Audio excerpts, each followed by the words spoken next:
کیا مشورے کر رہے ہو؟ غالباً تمہارے پاس پستول تو ہوں گے ہی۔ حسین لڑکی بہت مضبوط اعصاب کی مالک معلوم ہوتی تھی۔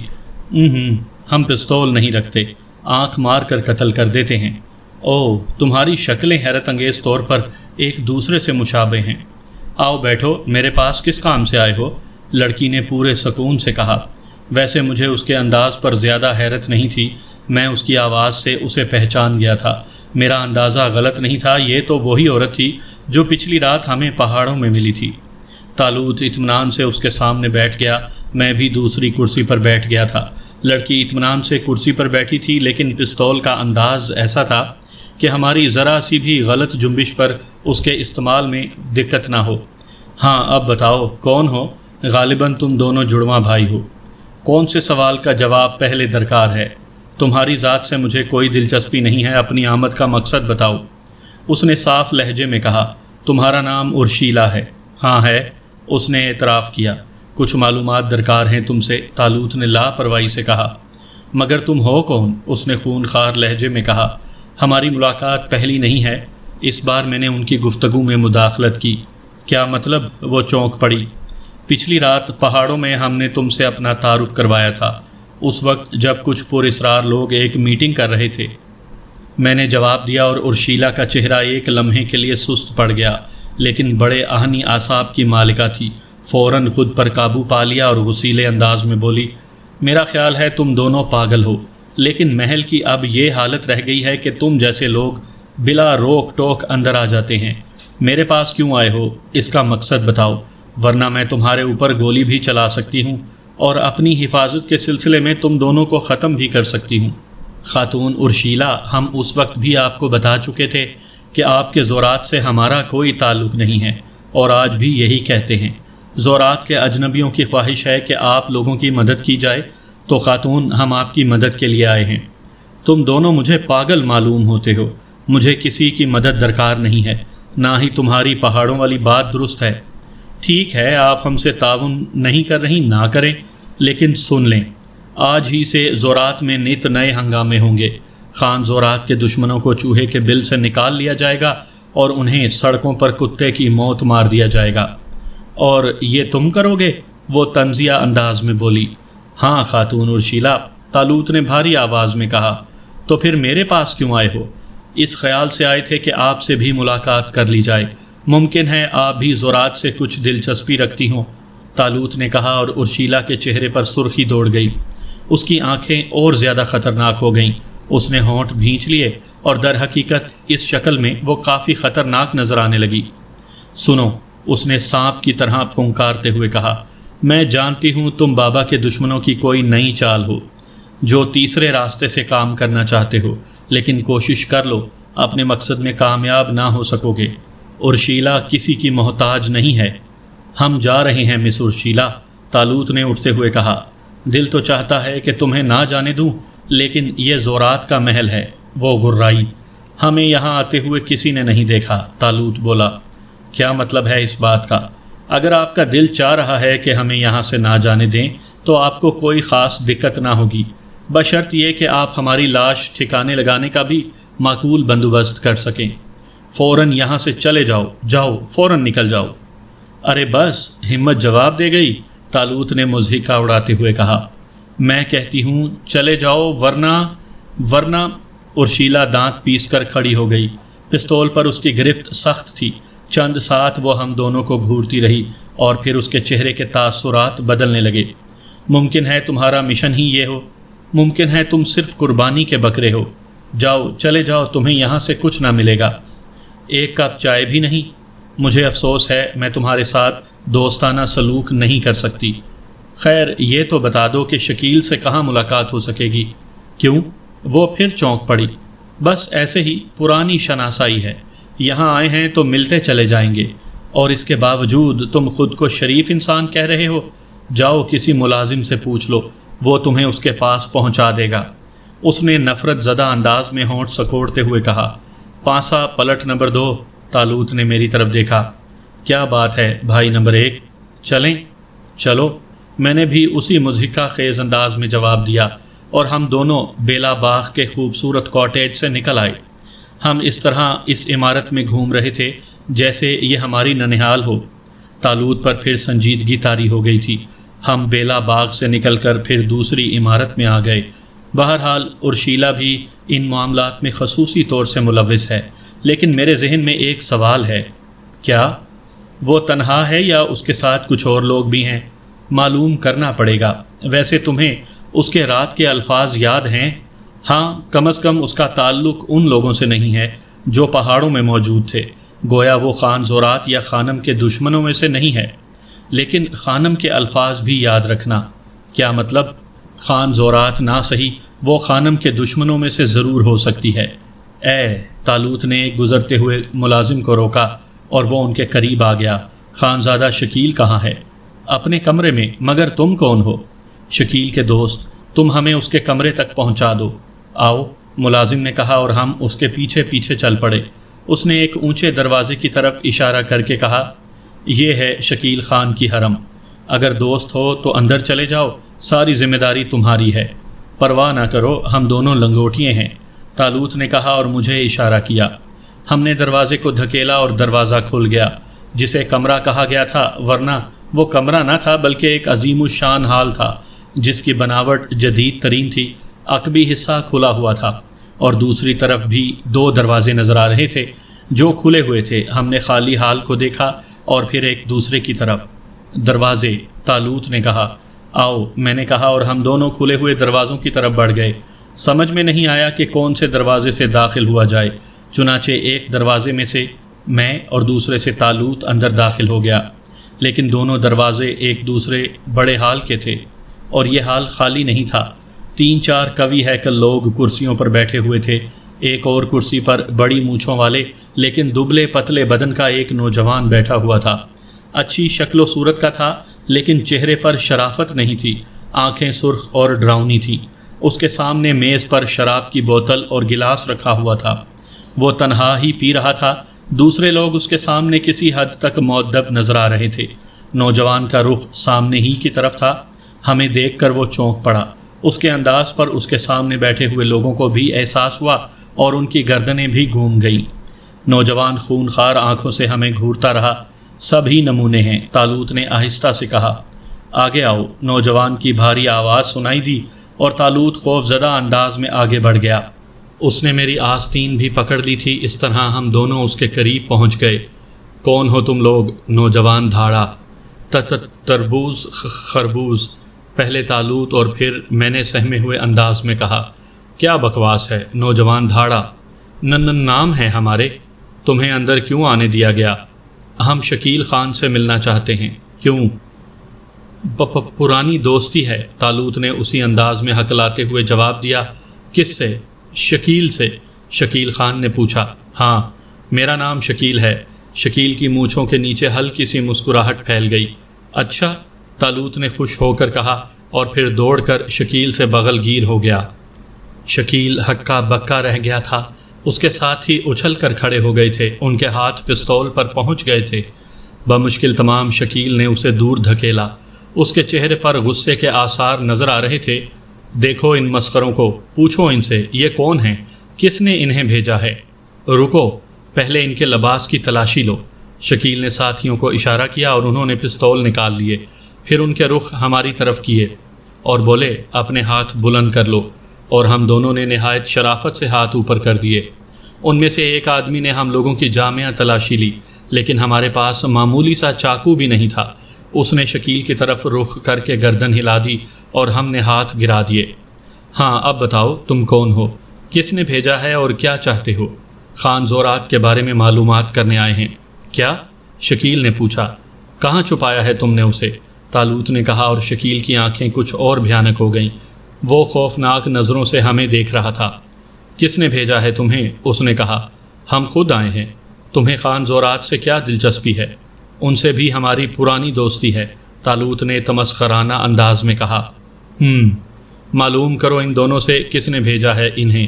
اس نے اپنے ساتھیوں سے کہا اور ان چاروں نے پستول ہولسٹروں میں رکھ لیے۔ خان زورات کہاں ہے شکیل؟ اگر ان کے اغوا میں تمہارا ہاتھ ہے تو صاف صاف بتا دو، انہیں ہمارے حوالے کر دو، ورنہ دوسری صورت میں ہم تمہیں سزا دینے کے حقدار ہوں گے، طالوت نے سخت لہجے میں کہا۔ کھال کھینچ دو، ان کی ٹکڑے کر دو، میں ذمہ دار ہوں، شکیل نے غضبناک لہجے میں کہا، اور وہ سب ہم پر ٹوٹ پڑے، لیکن طالوت ہی بے خبر تھا نہ میں۔ میرا خوفناک گھونسا ان میں سے ایک کے جبڑے پر پڑا اور شاید اس کا منہ ہمیشہ کے لیے ٹیڑھا ہو گیا۔ طالوت نے ان میں سے ایک کو سر سے بلند کر کے باقی دو پر دے مارا تھا، اور پھر اس کی ٹھوکروں نے انہیں اٹھنے کے قابل بھی نہ چھوڑا۔ شکیل نے اپنا پستول نکالنا چاہا، لیکن پستول اس کے ہولسٹر میں ایسا پھنسا کہ کسی طور نہ نکل سکا۔ شکیل پستول نکالنے کے لیے زور لگا رہا تھا اور ہم دونوں گرے ہوئے آدمیوں کو ناکارہ کر رہے تھے۔ چند منٹ کے بعد ان میں کھڑے ہونے کی سکت نہ رہی۔ تب طالوت ہاتھ جھاڑتا ہوا شکیل کی طرف بڑھا۔ اس نے شکیل کا ہاتھ پکڑ کر ہولسٹر سے ہٹا دیا اور پھر اس کا پستول نکال کر اس کے سامنے کھڑا ہو گیا۔ شکیل احمقوں کی طرح اس کی شکل دیکھ رہا تھا اور طالوت اس کی نگاہوں میں جھانک رہا تھا۔ پھر شکیل نے اپنے آدمیوں کی طرف دیکھا اور بوکھلائے ہوئے انداز میں بولا، کیا یہ مر گئے؟ نہیں، صرف بے ہوش ہیں۔ او مگر کیا تم بھی مار کھانا چاہتے ہو شکیل؟ طالوت نے پوچھا۔ تم میری توہین کر رہے ہو، جانتے نہیں میں کون ہوں؟ مجھے یہ جاننے کی ضرورت نہیں ہے شکیل، میں جو کچھ جاننا چاہتا ہوں وہ تم مجھے بتاؤ گے، تم زبردست نقصان اٹھاؤ گے، سمجھے؟ شکیل بے بسی سے بولا۔ اپنے ساتھیوں کا حشر دیکھ کر اس کی بہادری دکھانے کی ہمت نہیں پڑ رہی تھی۔ میرے نفع نقصان کی تم کوئی فکر مت کرو، بولو، میری بات کا جواب دو گے؟ کیا پوچھنا چاہتے ہو؟ وہ بھرائی ہوئی آواز میں بولا۔ خان زورات کہاں ہے؟ کیا تمہیں خانم نے بھیجا ہے؟ شکیل نے پوچھا۔ شکیل، صرف میرے سوال کا جواب دو، اگر تمہیں اس نے بھیجا ہے تو میں اس سے نمٹ لوں گا، میں دیکھوں گا وہ کتیا مجھے کتنا بدنام کر سکتی ہے، شکیل نے کہا، اور طالوت نے الٹا ہاتھ اس کے منہ پر رسید کر دیا۔ شکیل لڑکھڑا کر کئی قدم پیچھے ہٹ گیا، لیکن طالوت کا ہاتھ اور رنگ نہ لاتا، اس کے ہونٹ سے خون ٹپکنے لگا، اس کی خونخوار آنکھوں میں بھی خون ہی خون نظر آنے لگا۔ دوسرے لمحے وہ طالوت پر جھپٹ پڑا۔ مار ڈالوں گا، وہ کسی جانور کی طرح غرایا، اور اس نے طالوت کی کمر پکڑ لی تھی، لیکن نہ جانے طالوت نے کیا کیا، اس کے حلق سے ایک کربناک چیخ نکلی اور وہ کئی قدم پیچھے ہٹ گیا۔ طالوت آگے بڑھا اور اس نے شکیل کا ایک بازو پکڑ کر مروڑ دیا۔ شکیل دوہرا ہو گیا تھا۔ خان زورات کہاں ہے؟ چھوڑ دے مجھے، پاگل کتے، چھوڑ دے۔ شکیل طاقت صرف کرنے لگا، لیکن طالوت کی گرفت سے آزاد ہونا آسان کام نہیں تھا، البتہ اس کے بازو کی تکلیف بڑھتی جا رہی تھی۔ خان زورات کہاں ہے؟ طالوت کا لہجہ بہت خون خوار تھا۔ وہ میرا چچا ہے اور میرا خون خراب نہیں ہے، شکیل نے کراہتے ہوئے کہا۔ کیا مطلب ہوا اس بات کا؟ اگر مجھے خان زورات کے بارے میں معلوم ہوتا تو میں خود بھی ہاتھ پر ہاتھ رکھے نہیں بیٹھا رہتا، شکیل نے کہا۔ تمہارے خیال میں خان زورات کو کس نے اغوا کیا ہے؟ ہاتھ تو چھوڑ دو، ہاتھ پہلے جواب۔ امیر گلبار نے، اس کے علاوہ اور کوئی نہیں کر سکتا۔ طالوت نے اس کا ہاتھ چھوڑ دیا۔ شکیل اب بھی درد سے کرا رہا تھا۔ کہاں رکھا ہے امیر گلبار نے خان زورات کو؟ مجھے نہیں معلوم۔ پھر بہکے طالوت غرایا۔ سچ کہہ رہا ہوں، مجھے نہیں معلوم، اگر معلوم ہوتا تو میں اسے چھڑانے کی کوشش ضرور کرتا، میرا اس سے اسی بات پر اختلاف ہو گیا ہے۔ تم مجھے پوری کہانی سناؤ گے؟ طالوت نے اسے بیٹھنے کا اشارہ کرتے ہوئے کہا۔ کیا یہ مر گئے؟ اس نے پھر اپنے ساتھیوں کی طرف اشارہ کیا۔ ایک بھی نہیں مرا، فکر مت کرو، بیٹھ جاؤ۔ اور شکیل بیٹھ گیا۔ اس کے چہرے پر اب بھی تکلیف کے آثار نظر آ رہے تھے۔ ایک گلاس، ایک پیگ لے لوں؟ اس نے کراہتے ہوئے کہا۔ لو میری جان، ایک میری طرف سے بھی۔ طالوت چہکا اور شکیل نے گلاس میں شراب انڈیلی، پھر اسے چند ہی لمحوں میں معدے میں اتار لیا، اور پھر ہونٹ چوستا ہوا طالوت کی طرف دیکھنے لگا۔ اس کی نگاہیں دروازے کی طرف بھی اٹھ جاتی تھیں۔ تمہاری مدد کو اگر پوری فوج بھی آ جائے تب بھی تمہیں ہمارے چنگل سے نہ چھڑا سکے گی، کیا سمجھے؟ طالوت نے کہا۔ مگر تم ہو کیا بلا؟ شکیل جھلائے ہوئے انداز میں بولا۔ اصلی نام خربوز تربوز، عرفیت پانسا پلٹ نمبر 1 اور 2، ویسے تم خدائی فوجدار بھی کہہ سکتے ہو۔ ویسے ان باتوں میں کیا رکھا ہے، کام کی بات کرو۔ کیا پوچھنا چاہتے ہو؟ خوب، ابھی تک نہیں معلوم ہو سکا، کیا پھر اٹھنا پڑے گا؟ ذلیل مت کرو، گولی مار دو، شکیل خان غرایا۔ ذلیل کرنا مقصود نہیں ہے دوست، لیکن تم بھی تو تعاون کرو۔ خان زورات کے اغوا میں میرا ہاتھ نہیں ہے۔ تم نے امیر گلبار کا نام لیا تھا، ہاں، مجھے شبہ ہے اسی نے خان کو اغوا کیا ہے۔ کیسے شبہ ہے؟ پہلے وہ یہ کام میرے ذریعے چاہتا تھا، یعنی وہ خانم کے خلاف سازش کرنا چاہتا تھا۔ خانم کے خاندان سے اس کی پرانی دشمنی ہے۔ میں بھی اس کے فریب میں آ گیا تھا اور اس کے فریب میں آ کر میں نے ایک گھناؤنا کام کیا۔ وہ کیا کام تھا؟ میں نے کسی کو نہیں بتایا، شکیل غرایا۔ مجھے بتا دو میری جان، کسی سے کہنے تھوڑی جا رہا ہوں۔ میں نے اپنی ماں کو بدنام کیا۔ کیا مطلب؟ میں نے اپنی زبان سے کچھ نہیں کہا، لیکن میں نے امیر گلبار کی پھیلائی ہوئی افواہ کی تردید بھی نہیں کی۔ گول مول گفتگو مت کرو، صاف کہو۔ خانم میری ماں ہے، میں نے کبھی اسے بری آنکھ سے نہیں دیکھا، لیکن امیر گلبار مکار انسان نے میرے اور اس کے تعلقات کی افواہ پھیلائی اور میں نے خاموشی اختیار کر لی۔ شکیل نے دونوں ہاتھوں سے منہ چھپا لیا۔ امیر گلبار کا مقصد کیا تھا؟ براہ کرم اور کچھ مت پوچھو، ہم تمہاری مدد بھی کر سکتے ہیں شکیل۔ تم نے ہماری دشمنی دیکھی ہے، دوستی بھی آزماؤ، لیکن اس کے لیے تمہیں ایک ایک لفظ صاف صاف بتانا پڑے گا، طالوت نے کہا۔ شکیل کئی منٹ تک منہ چھپائے رہا، پھر اس نے آہستہ آہستہ ہاتھ نیچے گرا دیے۔ طویل کہانی نہیں ہے، بہت کچھ تمہیں بتا چکا ہوں، حالانکہ مجھے یہ بھی نہیں معلوم کہ تم کون ہو۔ میں تمہیں بتا چکا ہوں، ہم جو کوئی بھی ہیں، نہ تمہارے دشمن ہیں، نہ خانم کے، نہ زورات کے۔ ہم تم سب کی مدد کرنا چاہتے ہیں بلا واسطہ، اس لیے تمہیں تردد نہیں ہونا چاہیے۔ جو کوئی بھی ہو طاقتور ہو، اور طاقتور بذات خود بہت کچھ ہوتا ہے۔ سنو، جو کچھ کہہ رہا ہوں اس میں ایک لفظ غلط نہیں ہے۔ اس کے بعد اگر تم میرے بدن کی بوٹی بوٹی کاٹ دو گے تب بھی کچھ اور نہیں معلوم کر سکو گے۔ ہم تمہارے اوپر اعتبار کریں گے شکیل خان۔ خان زورات میرا مہربان چچا ہے، اس کی ذات سے نہ صرف مجھے بلکہ کسی کو کوئی تکلیف نہیں پہنچی۔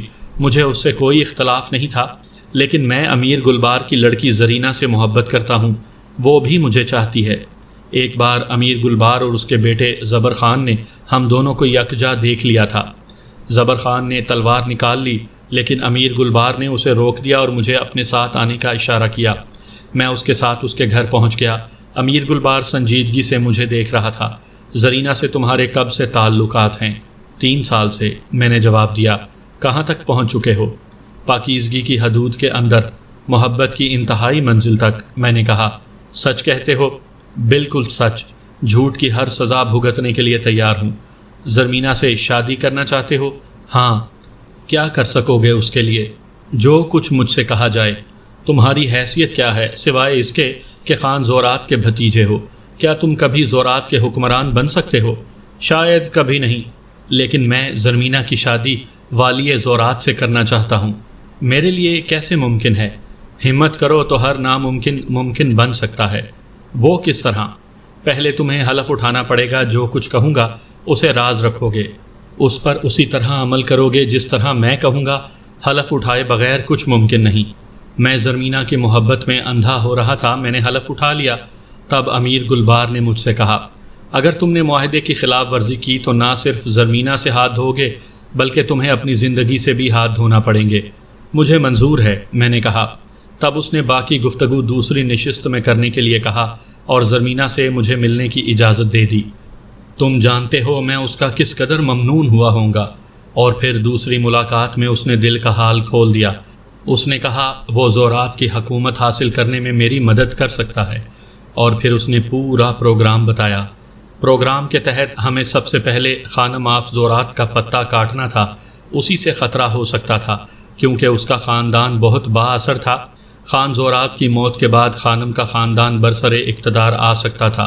رہی خان زورات کی لڑکی ارشیلا تو اس کی کوئی آواز نہیں تھی۔ خانم خان زورات سے اپنے خاندان کے لیے کوئی وصیت لکھوا سکتی تھی۔ زورات کی حکومت بہت دلکش تھی دوستو، اور پھر میری محبت بھی مجھے مل رہی تھی۔ میں تیار ہو گیا اور میں نے اس پروپیگنڈے کی کوئی تردید نہیں کی جو میرے اور خانم کے بارے میں شروع ہوا۔ یوں میں نے اپنی ماں کو بدنام کیا، لیکن خان زورات کے اغوا کا پروگرام مجھ سے بھی پوشیدہ رکھا گیا۔ میں نے امیر گلبار سے رابطہ قائم کیا تو اس نے انکار کر دیا۔ اس نے کہا کہ خان کے اغوا میں اس کا ہاتھ نہیں ہے۔ میں نے اس سے سخت الفاظ میں کہا کہ خان زورات یعنی میرے چچا کو فوراً برآمد ہونا چاہیے، تو اس بات پر میری اس سے تکرار ہو گئی۔ یہ ہے کل داستان اور اس میں کوئی جھوٹ نہیں ہے۔ طالوت نے گردن ہلائی۔ خانم کے خلاف پروپیگنڈا مہم کس نے شروع کی ہے؟ میں نہیں جانتا، شکیل نے کہا۔ اب تم کیا چاہتے ہو؟ طالوت نے پوچھا۔ میں سخت الجھن میں ہوں، ایک طرف چچا ہے، دوسری طرف محبت۔ خان زورات کے اغوا کے بارے میں تمہارا کیا خیال ہے؟ میرا شبہ امیر گلبار کی طرف ہے۔ کیا وہ افرادی قوت بھی رکھتا ہے؟ وہ بے پناہ دولت مند ہے، اور دولت ہر طاقت مہیا کر دیتی ہے۔ تو شکیل، میرا دوستانہ مشورہ ہے کہ اس معاملے میں خاموشی اختیار کرو۔ خان زورات کو ہم برآمد کریں گے، ممکن ہے تمہاری ضرورت بھی پیش آئے۔ میں تیار ہوں، لیکن کیا میرے ذہن کے لیے یہ الجھن کم ہے کہ میں تمہارے بارے میں کچھ نہیں جانتا؟ ہم خدائی فوجدار کے علاوہ اور کچھ نہیں ہیں۔ ہمارا تعلق زورات سے نہیں ہے، بس اس کے علاوہ اور کچھ جاننے کی ضرورت بھی نہیں۔ ہاں، ارشیلا کے بارے میں تمہاری کیا رائے ہے؟ خون خوار بلی بے حد چالاک ہے، خانم سے خار کھاتی ہے اور بس۔ ٹھیک ہے، اجازت دو، بہت جلد تم سے ملاقات کریں گے، طالوت نے کہا، اور پھر میرے شانے پر ہاتھ رکھ کر واپسی کا اشارہ کیا، اور پھر ہم دونوں محل ہی سے نکل آئے۔ کیا خیال ہے عارف؟ انوکھی داستان ہے، میں نے ایک طویل سانس لے کر کہا۔ بے حد، لیکن میرا خیال ہے شکیل وہ آدمی نہیں ہے۔ کون سا؟ جو رات پہاڑوں میں تھا، اس کی آواز؟ ہاں، وہ آواز شکیل کی نہیں تھی۔ پھر؟ ابھی ایک مہرہ اور ہے۔ امیر گلبار؟ ہاں، اسے بھی دیکھ لیں گے، آخری مہرہ ہے، اطمینان سے دیکھیں گے۔ آؤ، آج کا کام ختم، واپس چلیں۔ اور ہم واپس اپنے ٹھکانے کی طرف چل پڑے۔ دروازے پر پہنچے تو اندر سے ہنگامے کی آواز آ رہی تھی۔ ہم دونوں ٹھٹک گئے۔ رخشے، طالوت آہستہ سے بولا۔ ممکن ہے، دوشالہ اوڑھ لو، طالوت آہستہ سے بولا، اور خود بھی نگاہوں سے روپوش ہو گیا۔ میں نے بھی دوشالہ اوڑھ لیا اور ہم مکان کے اندر داخل ہو گئے۔ ہمارا اندازہ درست تھا، مکان کے اندرونی حصے میں ہنگامہ برپا تھا۔ رخشے ایک کری شکل اور قوی ہیکل آدمی تھا۔ وہ چمڑے کا چابک لیے کمرے کے درمیان کھڑا تھا۔ ایک کونے میں اغمانہ بیٹھی آنسو بہا رہی تھی۔ کمرے کے درمیان دلشاد شعلہ جوالہ بنی کھڑی تھی۔ میں تیری صورت داغدار کر دوں گا، رخشے دھاڑا۔ میری دلی خواہش ہے تو ایسا ہی کر، تاکہ لوگ میری شکل سے گھن کھا کر اپنے ناپاک ارادوں کی تکمیل نہ کر سکیں۔ میں تیری کھال ادھیڑ دوں گا۔ تو بزدل ہے، کچھ بھی نہ کر سکے گا۔ کان کھول کر سن لے رخشے، میں اغمانہ نہیں ہوں، دلشاد غضبناک آواز میں بولی۔ دلشاد، دلشاد، کتیا کی بچی، میں تجھے ٹھیک کر دوں گا۔ وہ یقیناً کتیا ہی ہوگی جو میری ماں اور تیری بہن تھی۔ رخشے نے چابک والا ہاتھ اٹھایا، لیکن دلشاد کے چہرے پر کوئی تبدیلی پیدا نہ ہوئی۔ وہ تنی کھڑی رہی۔ رک جاؤ رخشے، یہ لڑکی پاگل ہو گئی ہے، میں اسے سمجھا لوں گی، بوڑھی عورت نے کہا۔ ابھی اور اسی وقت سمجھا لے، ورنہ میں اسے زندہ نہ چھوڑوں گا، رخشے نے دانت پیستے ہوئے کہا۔ یہ بے غیرت مجھے کیا سمجھائے گی؟ تجھے جو کچھ کرنا ہے ابھی کر لے، دلشاد دیوانگی سے بولی۔ اگر کام نہ کرے گی تو کھائے گی کیا؟ بوڑھی بولی۔ میں تیری روٹی پر لعنت بھیجتی ہوں۔ وہ لوگ بہت امیر ہیں دلشاد، اگر تو ان میں سے دوسرے کو پھانس لے تو وارے نیارے ہو جائیں گے۔ خاموش ذلیل کتیا، ورنہ میں تیرا خون پی جاؤں گی۔ طالوت، میں نے آہستہ سے کہا۔ طالوت کی آواز بہت سنجیدہ تھی۔ یہ ہمارا ہی ذکر خیر ہے۔ میرا خیال ہے ان لڑکیوں کو ان دونوں خبیثوں سے نجات دلا دی جائے، طالوت آہستہ سے بولا، اور پھر ہم دونوں رخشے کی طرف متوجہ ہو گئے، جو بھیانک انداز میں دلشاد کی طرف بڑھ رہا تھا۔ میں اسے زندہ نہیں چھوڑوں گا، مجھے اس کی ضرورت نہیں ہے۔ اس نے دلشاد کے نزدیک پہنچ کر چابک اٹھایا، اور اسی وقت طالوت نے ہاتھ بڑھا دیا۔ اس کا ہاتھ کافی لمبا ہو گیا تھا۔ چابک اسی نے پکڑ کر ایک زوردار جھٹکا دیا اور رخشے اوندھے منہ گر پڑا۔ وہ حیرانی سے چاروں طرف دیکھ رہا تھا۔ پھر وہ خونخوار انداز میں اٹھا۔ تو نے چابک پکڑا تھا؟ میں تجھے…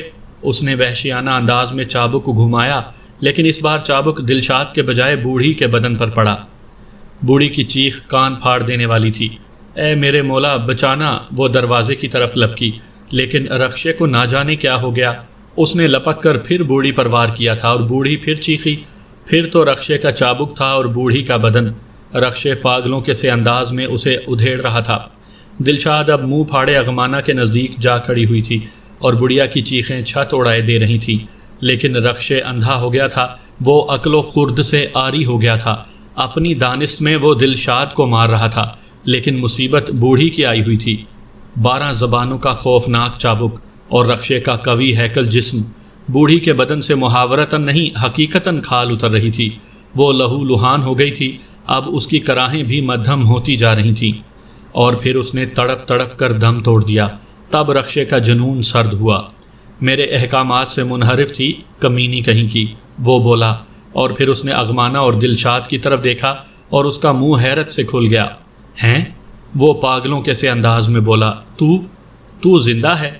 اس کا تخاطب دلشاد سے تھا۔ پھر اس نے اسی انداز سے بوڑھی کی طرف دیکھا۔ ارے یہ کیا ہوا؟ ارے وہ بوکھلائے ہوئے انداز میں بوڑھی کے نزدیک بیٹھ گیا۔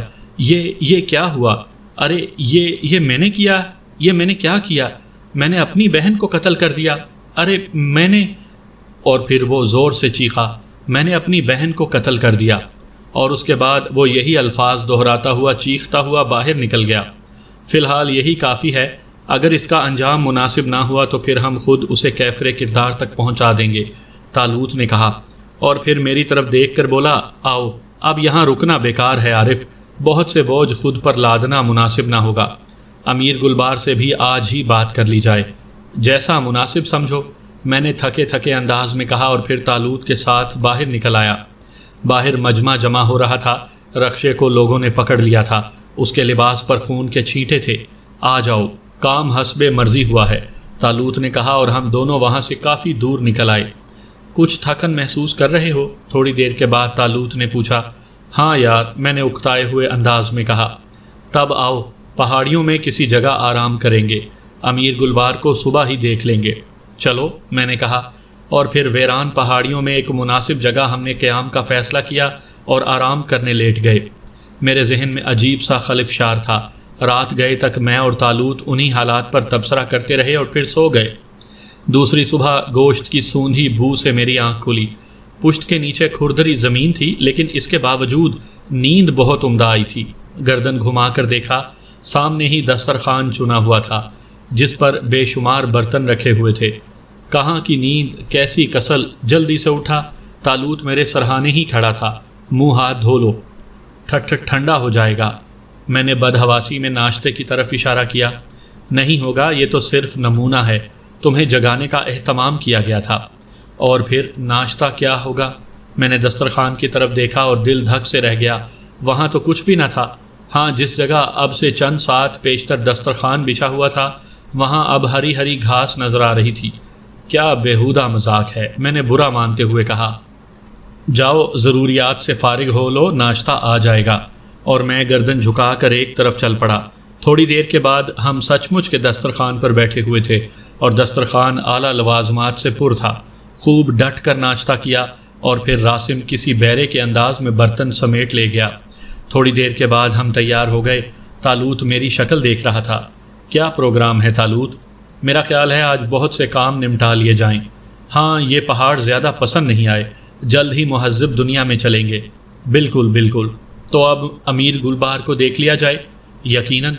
تب پھر آؤ، طالوت نے کہا، اور میں اس کے ساتھ آگے بڑھ گیا۔ طالوت میرے برابر چل رہا تھا۔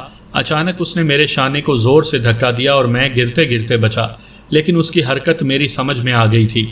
کیا اس کے علاوہ اور کوئی ترکیب نہیں ہے؟ میں نے برا سا منہ بناتے ہوئے کہا۔ افسوس نہیں، اور اگر کسی وقت میرا منہ ٹوٹ جائے، دوسرا لگایا جا سکتا ہے، طالوت نے اطمینان سے کہا۔ اسی وقت ہمیں عقب سے بہت سے قدموں کی چاپ سنائی دی، اور اس سے قبل کہ ہم گھومتے 6 رائفلیں ہماری طرف تن گئی۔ خبردار، ہاتھ اوپر اٹھا دو، ایک کڑک دار آواز نے کہا۔ ہم نے خاموشی سے ہاتھ اوپر اٹھا دیے۔ تب ہم نے انہیں دیکھا۔ وردی پہنے ہوئے 6 محافظ تھے۔ کون ہو تم؟ یہاں کیا کر رہے ہو؟ مسافر ہیں، رفع حاجت کے لیے آئے تھے، طالوت نے جواب دیا۔ کیا بکواس ہے، جانتے ہو یہ کون سی جگہ ہے؟ بیت الخلا نہیں ہے؟ طالوت احمقانہ انداز میں بولا۔ اچکے معلوم ہوتے ہیں، زور شاہ، کسی نے کہا۔ گرفتار کر لو انہیں، داروغہ کے پاس لے چلو، کڑکدار آواز والے نے کہا، اور باقی آدمی رائفلیں سیدھی کر کے ہماری طرف بڑھے۔ ارے بھائیو، رفع حاجت، طالوت نے دونوں ہاتھ اٹھا کر کہا۔ بکواس مت کرو، کڑکدار آواز والے نے کہا، اور ہمیں گرفتار کر لیا گیا۔ طالوت کی یہی مرضی تھی، ورنہ ان کی کیا ہمت تھی کہ ہمیں گرفتار کرتے۔ دیکھو یہ ساری ذمہ داری تمہارے اوپر ہوگی، طالوت عجیب سے انداز میں بولا، اور ان میں سے کچھ لوگ ہنس پڑے۔ لے چلو، دھکے دیتے ہوئے لے چلو، کڑکدار آواز والے نے دوسروں کو ڈانٹ دیا، اور وہ لوگ ہمیں دھکے دینے لگے۔ ارے خدا کے بندو، دھکے تو نہ دو، ویسے ہی حالت خراب ہے۔ طالوت کی بدماشی پر مجھے بھی ہنسی آ رہی تھی۔ بہرحال تھوڑی دیر کے بعد ہم داروغہ کے سامنے کھڑے تھے۔ داروغہ بھی ایک خونخوار آدمی تھا۔ اس نے سوالیہ انداز میں ہماری طرف دیکھا۔ یہ دونوں اندرونی محل میں کھڑے تھے خان، فضول بکواس کر رہے تھے۔ اندرونی محل میں؟ اور دربان کہاں مر گئے تھے؟ داروغہ نے پوچھا۔ انہیں چکمہ دے کر اندر داخل ہوئے ہوں گے۔ کیا بکواس ہے، وہ ان کے چکمے میں آ گئے؟ ہم کیا کہہ سکتے ہیں جناب، سب کو میرے سامنے حاضر کرو، ہم رفع حاجت کرنا چاہتے ہیں، طالوت نے فقیروں کے سے انداز میں کہا۔ کیا؟ داروغہ جھلا گیا۔ بہت بری حالت ہے خان، طالوت گھگھیایا۔ کیا بک رہے ہیں یہ؟ یہی بکواس وہاں کر رہے تھے خان۔ ڈنڈے مار مار کر درست کر دو۔ اسلحہ تو نہیں ہے ان کے پاس؟ بہت سا اسلحہ ہے خان، مگر رفع حاجت۔ او گدو، انہیں بیت الخلا لے جاؤ، خود ان کے سر پر کھڑے رہو، شرم آئے گی خان، طالوت مسخرے پن سے بولا اور لوگ پھر ہنس پڑے۔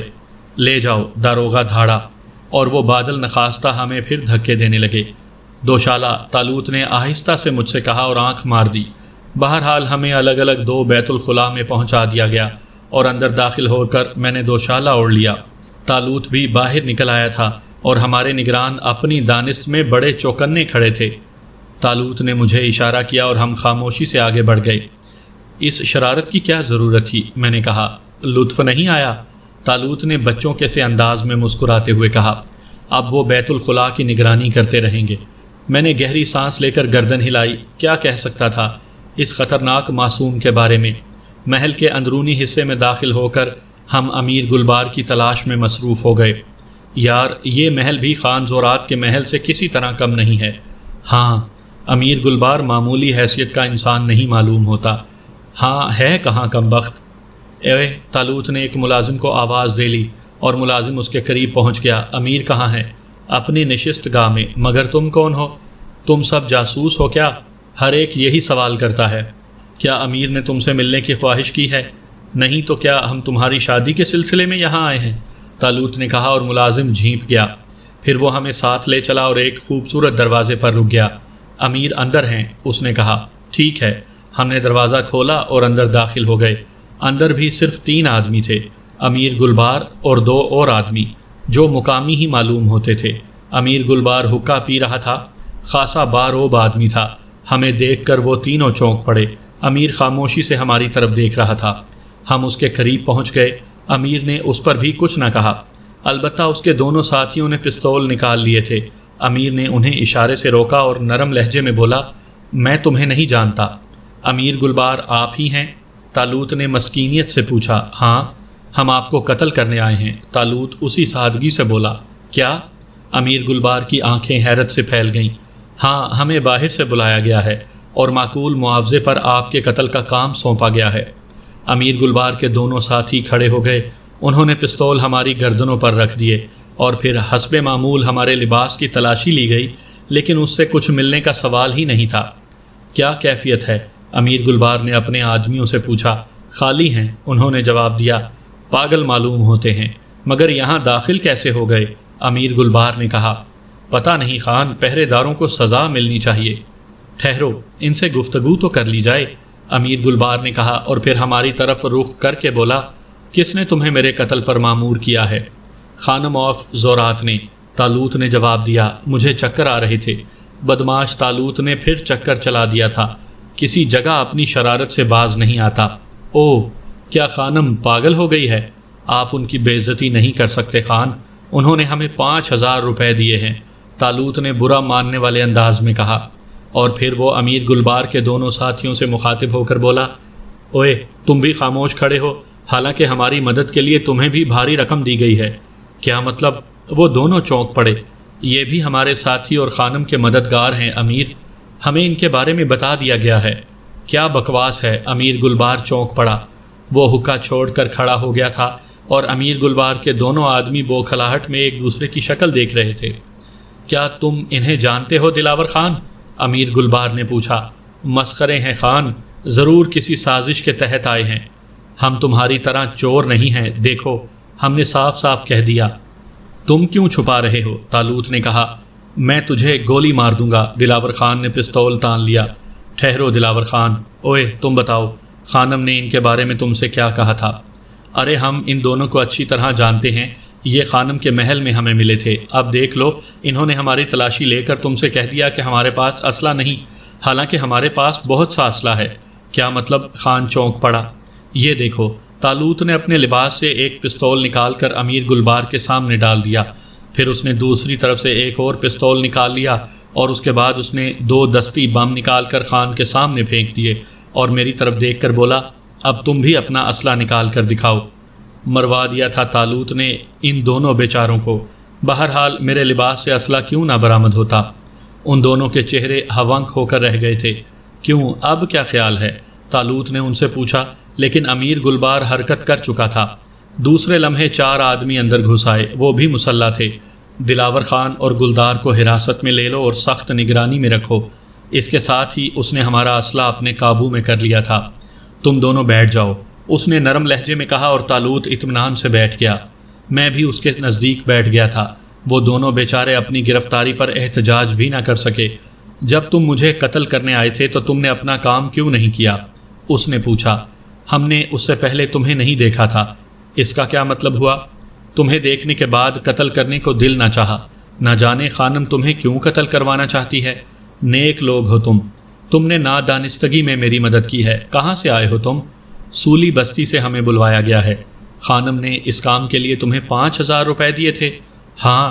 اسلحہ بھی اسی نے دیا ہوگا؟ ہاں۔ میں تمہیں 10,000 ہزار دوں گا۔ 10,000 ہزار؟ طالوت نے شدید حیرت کا اظہار کیا۔ ہاں، پورے 10,000 ہزار نقد۔ امیر گلبار مسکرایا۔ مگر ہمیں کیا کرنا ہوگا؟ کیا خانم کو قتل کرنا ہے؟ نہیں دوست، وہ تو خود قتل ہو جائے گی، تمہاری مدد کی بھی ضرورت پڑے گی۔ ہم حاضر ہیں امیر گلبار، کیا ہم خانم کے 5,000 ہزار روپے واپس کر دیں؟ کیا ضرورت ہے، انہیں بھی رکھو۔ او بہت بہت شکریہ خان، ہمیں کیا کرنا ہوگا؟ فی الحال اس کے سوا کچھ نہیں کہ تم محل گلبار میں معزز مہمانوں کی طرح رہو گے۔ یہاں تمہیں ہر سہولت حاصل ہوگی، سوائے اس کے کہ تم اس وقت تک باہر نہ جا سکو گے جب تک میں نہ چاہوں۔ ہمیں منظور ہے خان، طالوت نے جواب دیا، اور امیر گلبار نے ملازموں کو بلانے کے لیے گھنٹی بجا دی۔ ملازموں کے آنے پر اس نے انہیں ہمارے بارے میں خصوصی ہدایات دیں، اور ملازم ہمیں لے کر چل پڑے۔ محل کے ایک عمدہ حصے میں ہمیں ٹھہرایا گیا تھا، لیکن بہرحال پہرے کی پابندیاں سخت تھیں۔ ملازموں کے جانے کے بعد میں نے دانت پیستے ہوئے طالوت کی طرف دیکھا۔ یہ کیا چکر چلا دیا ہے تم نے؟ غلط ہے کیا؟ صحیح بھی کیا ہے؟ میں نے جھلائے ہوئے انداز میں کہا۔ امیر گلبار کے مہمان ہیں، اور کیا چاہتے ہو؟ یہاں کیا جھک مارو گے؟ یار احمق ہی ہو، ہم شہرگ تک پہنچ گئے ہیں، اب باقی کام مشکل نہ ہوگا۔ یعنی؟ اب میرا دماغ نہ چاٹو، اس بار میرا کمال دیکھو اور دیکھتے رہو۔